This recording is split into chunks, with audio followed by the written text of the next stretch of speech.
Obviously, since there are a lot of questions surrounding how this whole process works, blogs have been appearing online ever since the word got out that Real Deal Poker was going to hit the internet. Some of the questions come from Og's Exorcist on cardschat.com. First question, are you seriously going to have machines shuffling physical decks of cards for every single hand that is dealt on your site? All right, let me pull some. Let me pull something up here. I'll go back here.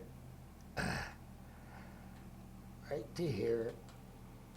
Every game, every deck of cards that gets delivered at a table goes through this process. This is the actual deal of the cards where we capture the video, create a record. This is the scrambling process that replicates the wash. This is the shuffle process. Every game that gets a deck of cards delivered to it in this system goes through this process. You have a scramble, you have a shuffle, and you have a deal, and a video capture and a digital record.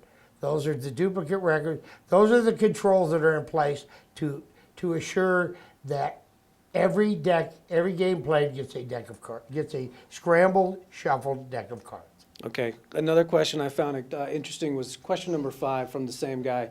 I assume as your site grows, you need to add more shuffling machines to cope with the demand.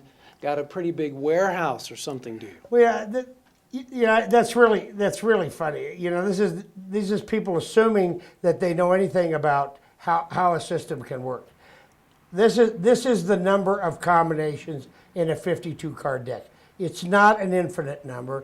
It's a finite number. It just happens to be a really big number. What I guarantee is that we are going to deliver one of these unique combinations to every game that we deal. And we're going to do it by scrambling and shuffling the deck, and we're going to let the players cut it before it's done. Okay. Question number 9. Having a player cut the deck carries with it the implication that the shuffle could not be trusted in the first place. Seriously, it's only done in games where the dealer/shuffler is also a player. Are you concerned about what this says about your site and the confidence you're inspiring in your shuffle method? Well, to begin with, in a game in a casino where the house has the dealer, that dealer cuts every deck before he deals it. There's two things that we've tried to take every precaution to eliminate any possibility for manipulation of the game that we know about or maybe don't know about. Adding a cut and replicating what a dealer at a table does and putting the players in control of the results of the game seems like a good alternative to not doing anything. A unique deck is sent to the game table. The player with the dealer button must exercise the cut option and then initiation of the gameplay. This provides a reshuffle from that spot to the next game, basically. Now, we saw that when you were playing. Mm-hmm. His question is, again, wants to know about the size of the warehouse to pull this off. It all goes back to the speed of the game. Well, you know, what it is that most people are just capable of linear thinking. You know, in order to do this, there is only 3 ways that this can be done, that what we've done can be done. 1, you can put a machine at every table. That's one option. That's extremely expensive and cost prohibitive. The other way is you could assort every combination of a 52 card deck as a 2 kilobyte file. The problem with doing that is that the number of terabyte servers that you would need to store this many combinations of 2 kilobyte files would cover the surface of Venus. That's not very practical. This is doing the same thing. What we do, we've got a third alternative that apparently nobody ever thought of that's just as effective in either of these 2 methods. And why I say nobody's ever thought of it is because we've got 4 patents issued on our process. And so obviously we found a way to do it. You know, you have to keep in mind, I did this as a card player for card players that were concerned about the fairness of the games online. I did it to eliminate any question of the fairness. That's the total purpose of our existence. That's the reason we got started. That's why we're here.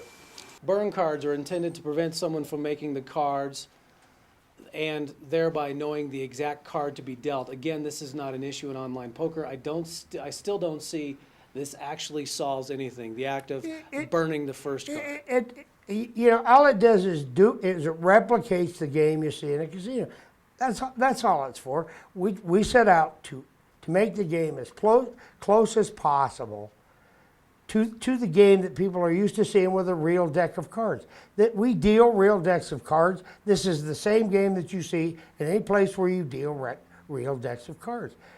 Yeah, it doesn't change the odds in a game. It changes the results because you've got 3 cards that are taken out of play that with the game that exists today, you don't have. And you still stand behind it, your bet still stands. My best, if you don't think our game is fair, bet me $50. I'll bring in a third party to audit the game. If they cannot satisfy themselves that you received the deck of cards, one and only one.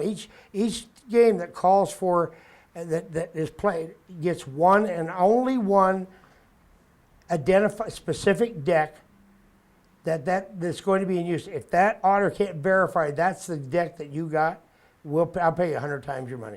You bet me $50. If they can't prove it, I'll give you $5,000. If they can, I get you $50.